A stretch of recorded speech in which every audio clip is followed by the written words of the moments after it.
Melbourne में दक्षिण Africa के खिलाफ भारत ने जीता टॉस जीतने के बाद धोनी का पहले बल्लेबाजी का फैसला। दक्षिण अफ्रीका के खिलाफ टीम में कोई बदलाव नहीं, पाकिस्तान के खिलाफ विनिंग टीम के साथ मैदान में उतरे कप्तान धोनी। मेलबर्न में दोनों टीमों के बीच है कड़ा मुकाबला, टॉप के बल्लेबाजों से बेहतर प्रदर्शन की उम्मीद।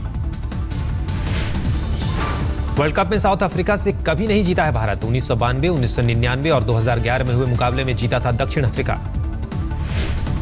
इस वर्ल्ड कप में अभी तक भारत और दक्षिण अफ्रीका ने खेला है एक मुकाबला, दोनों टीमों ने जीता है अपना अपना मैच।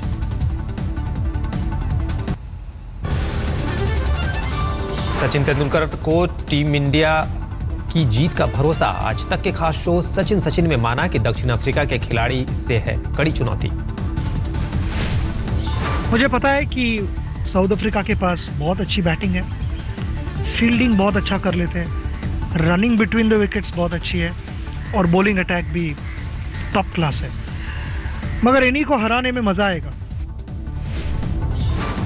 दक्षिण अफ्रीका के खिलाफ टीम इंडिया की जीत के लिए हनुमान मंदिर में हनुमान चालीसा का हुआ विशेष पाठ, खेल प्रेमियों ने की जीत की प्रार्थना। भोपाल में भी टीम इंडिया के समर्थकों ने किया हवन, टीम इंडिया के रास्ते की तमाम बाधाएं दूर करने की मांगी प्रार्थना। कानपुर में भी दिखा क्रिकेट प्रेमियों में जोश, भगवान गणेश की पूजा कर टीम इंडिया के विजय के लिए कामना की।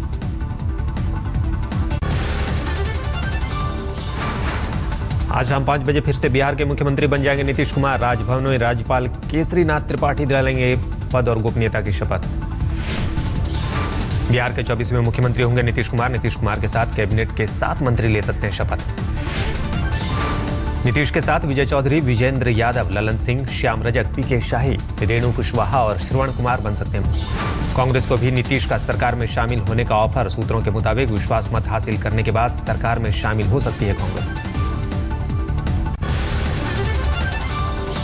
नीतीश के शपथ ग्रहण समारोह में मुलायम सिंह यादव और लालू यादव के अलावा अभय चौटाला, बाबूलाल मरांडी और एचडी देवगौड़ा के भी आने की उम्मीद।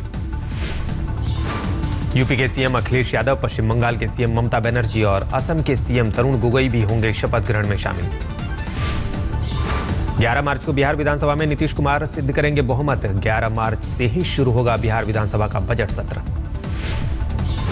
मांझी के पक्ष में अब सड़कों पर सियासत। बीजेपी अनुसूचित जाति मोर्चा ने बिहार के कई जिलों में नीतीश का पुतला फूंक कर किया प्रदर्शन। नीतीश को बताया दलित विरोधी।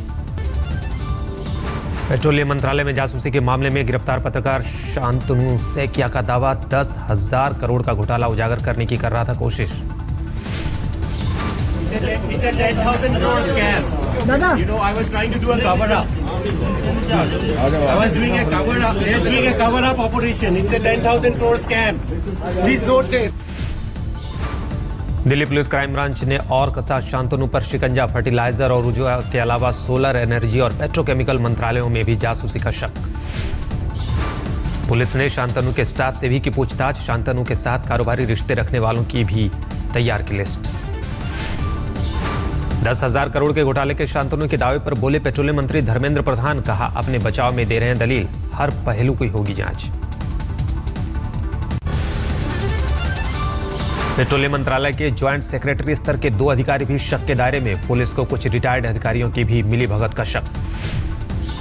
सितंबर 2014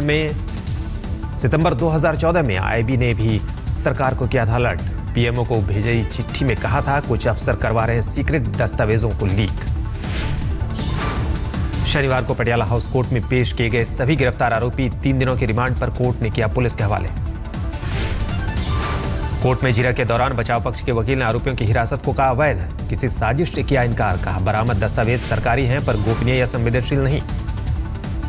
दिल्ली पुलिस पेट्रोलियम मंत्रालय के पिछले 1 साल के तमाम फोन कॉल खंगालेगी। कॉल डिटेल से सुराग मिलने की उम्मीद। जासूसी कांड पर बोले गृह मंत्री राजनाथ सिंह। कहा, सजग थी सरकार इसलिए हुआ खुलासा, किसी दोषी को नहीं बख्शा जाएगा। लेकिन ये सब सारी चीजें लंबे समय से चल रही होंगी, तभी ऐसी परिस्थिति पैदा हुई और उसकी जांच हो रही है और बिल्कुल दूध का दूध पानी का पानी हो। जम्मू कश्मीर में नई सरकार के लिए बीजेपी पीडीपी में न्यूनतम साझा कार्यक्रम को लेकर दूरियां घटी। जल्द होगा ऐलान, पीडीपी प्रवक्ता नईम अख्तर का बयान।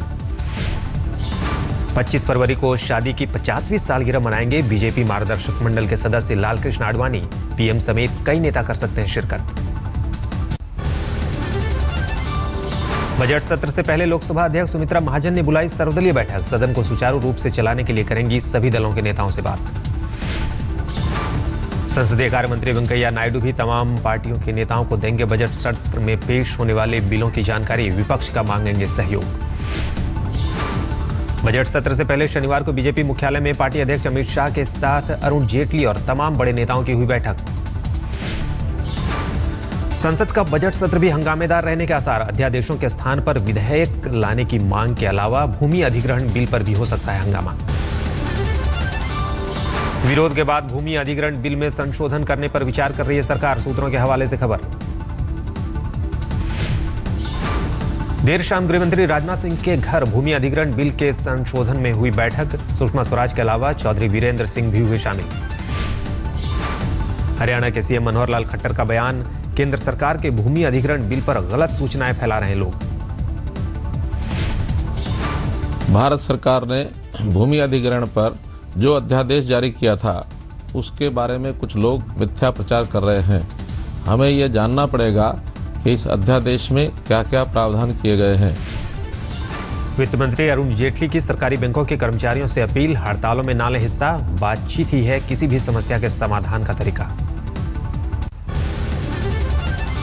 प्रधानमंत्री मोदी की अरुणाचल यात्रा पर चीन ने जताया ऐतराज। कहा दोनों देशों के रिश्तों के लिए ठीक नहीं है प्रधानमंत्री का अरुणाचल जाना। चीन की आपत्ति से जुड़े सवाल पर खामोश रही विदेश मंत्री सुषमा स्वराज। मीडिया के सवालों पर साधी चुप्पी। उस पे चाइना वाले पे बोलेंगे आप? नहीं बोलेंगे क्योंकि चाइना ने जो है आज ऐतराज जताया है पीएम की यात्रा को लेके। जल्दी आओ, थोड़ा बैक करो इसको। भूमि अधिग्रहण बिल के खिलाफ दिल्ली में अन्ना हजारे के आंदोलन को मिल सकता है केजरीवाल का साथ। आज होगी मुलाकात।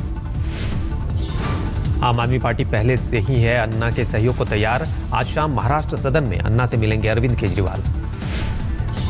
आम आदमी पार्टी के सहयोग पर पहले अन्ना हजारे ने कहा था किसी राजनीतिक पार्टी से नहीं लेंगे मदद, लेकिन सूत्रों के मुताबिक अब केजरीवाल के साथ के लिए तैयार हैं अन्ना। 23 और 24 फरवरी को दिल्ली के जंतर मंतर पर भूमि अधिग्रहण बिल के खिलाफ प्रदर्शन करेंगे अन्ना हजारे। भूमि अधिग्रहण बिल में भूमि के अधिग्रहण के लिए 70% किसानों की रजामंदी की शर्त हटाए जाने से खिलाफ है आंदोलन।